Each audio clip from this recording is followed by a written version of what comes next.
बारिश की रात, मानसून मौसम जिसने बादल दिल खोलकर रखते हैं। गीली मिट्टी की खुशबू भला किसे अच्छी नहीं लगती है। यहाँ पर ग्रेट बारिश अपने साथ कुछ ऐसा ले आए जिससे पीछा छुड़ाना नामुमकिन हो जाए। तो कि यह कहानी 32 साल की समीर की सच्ची घटना पर आधारित है। उस रात वह अपने ऑफिस से घर जा रहा था। उस दिन उसकी एनिवर्सरी थी, पर उसे ऑफिस से निकलने में देरी हो गई थी। घर पर उसकी पत्नी रेशमा उसका इंतजार कर रही थी और उसकी बाइक स्टार्ट ही नहीं हो रही थी। उसने सोचा कि बस आने का टाइम हो गया है, तो क्यों ना वह बस लेकर ही चला जाए। तो मैं बस स्टैंड तक पहुंचते पहुंचते आसमान में गरज रहे बादल बरसने लगे और देखते ही देखते बहुत ही तेज बारिश होने लगी कि समीर अपना सूटकेस अपने सिर पर रखकर बस का इंतजार करने लगा।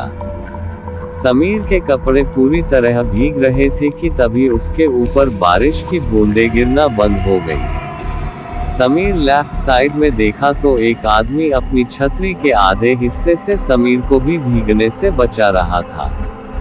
समीर को ये देखकर बहुत अच्छा लगा और वह आदमी को देखकर मुस्कुराने लगा। उस आदमी ने हाथों में छाता है, सर आंखों पर काला चश्मा और सर पर टोपी पहनी हुई थी। इसीलिए समीर को वह आदमी दिखने में थोड़ा अजीब लग रहा था। तभी वह आदमी समीर को देखकर कहने लगा, ये दुनिया कितनी अजीब है, कहीं बारिश है तो कहीं सूखा, कहीं जिंदगी है तो कहीं मौत। आप सभी मित्र के पास इस बात का कोई जवाब नहीं था। उसने बस मुस्कुराकर अपना सर हिला दिया। उसी समय समीर का फोन बज पड़ा कि उसने पॉकेट से जैसे ही फोन निकाला, उसका फोन उसके हाथ से स्लिप होकर जमीन पर गिर गया था। कि समीर जैसे ही जमीन से फोन उठाने के लिए झुका, उसे कुछ ऐसा दिखा जिससे उसकी रूह कांप गई। उसके साथ में खड़े आदमी की टांगे ही नहीं थी और ना ही उस आदमी के जूते के अंदर पैर थे, मानो वह आदमी हवा में झूल रहा था।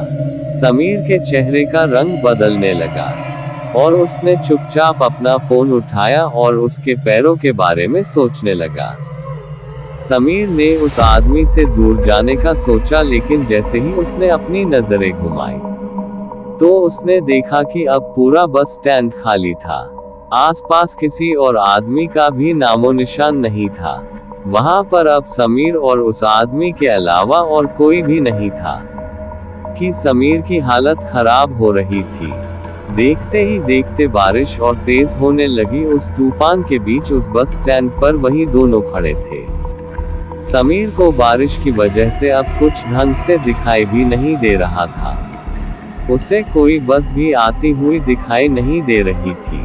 समीर ने अपनी वाइफ रेशमा को मैसेज किया और उसे अपनी सिचुएशन बताते हुए जल्दी से हटाने के लिए कहा। ये मैसेज लिखते ही समीर को किसी आदमी की आवाज आई, श्री कृष्णा को यहाँ बुलाना ठीक नहीं होगा। समीर यह सुनते ही समीर के पैरों तले जमीन खिसक गई। वह छतरी के नीचे से निकलकर रोड की दूसरी तरफ भागने लगा। बिना पीछे मुड़े समीर तब तक भागता रहा जब तक उसे वह आदमी देखना बंद नहीं हो गया। भागते भागते समीर बहुत ज्यादा थक गया था। समीर रोड की साइड पर लगे एक बेंच पर बैठ गया। उसने अपनी तेज चल रही सांसों को शांत किया, पर तभी एकदम से उसके सर पर पड़ रही बरसात फिर से बंद हो गई। समीर ने सहमी नजर से अपने साइड में देखा तो उसकी साइड में फिर वही आदमी छतरी लिए बैठा था, जिसे देखकर समीर की चीख निकल गई थी और वह तुरंत उस बेंच से उठकर फिर से रोड की तरफ भाग रहा था। रोड पर बारिश की वजह से अब धुंध छाने लगी थी। आसमान में कड़कती बिजली की आवाज समीर की चीखों को दबा रही थी। जबकि थोड़ी दूर आकर समीर फिर से रुक गया। वह बार बार पीछे मुड़कर देख रहा था। जब उसने सामने देखा तो बहुत जोर से बिजली कड़की और उस बिजली की चमक आती रोशनी में तो उसे वही आदमी रोड के बीचों बीच खड़ा दिखाई दिया। इस बार सिर्फ उसका आधा शरीर हवा में तैर रहा था। कि वह समीर को देखकर मुस्कुराया और उसने अपना चश्मा उतार दिया। उस आदमी की आंखें पूरी तरह से काली पड़ी थी और उसमें से खून बह रहा था। लेकिन तभी समीर को पीछे से बस के हॉर्न की आवाज आई। उसने पीछे मुड़कर देखा तो पीछे से एक बस आ रही थी। अचानक ही बहुत सारे लोगों की भीड़ भी उस बस की तरफ आने लगी। समीर को अपनी जान बचाने का और कोई रास्ता नहीं दिख रहा था। वह दौड़कर उस बस के पास पहुंचा। जैसे ही वह बस उस टाइम पर आई, सभी लोग धक्का मुक्की करके उस बस में घुसने की कोशिश करने लगे। उसी धक्का मुक्की में समीर उस भीड़ के बीच गिरता है। उसके पूरे शरीर पर लोगों के पैर लग रहे थे और समीर कुछ भी नहीं कर पा रहा था। तभी बस के ड्राइवर ने भीड़ को हटाने के लिए बस को थोड़ा आगे बढ़ा दिया और वह भीड़ समीर का आधा शरीर उस बस के नीचे कुचल देते हैं। वहां तड़पता हुआ समीर वहीं होश खो बैठा था। तभी रेशमा ऑटो से समीर की बताई हुई लोकेशन पर पहुंच जाती है कि उसने समीर को रोड के बीच खून से लथपथ पड़ा देखा। उसके आसपास कोई नहीं था। करिश्मा समीर को जल्दी से हॉस्पिटल ले गई। समीर की जान तो बच गई, पर समीर ने अपने पैर हमेशा हमेशा के लिए खो दिए थे। वह अब फिर कभी भी चल नहीं सकता था।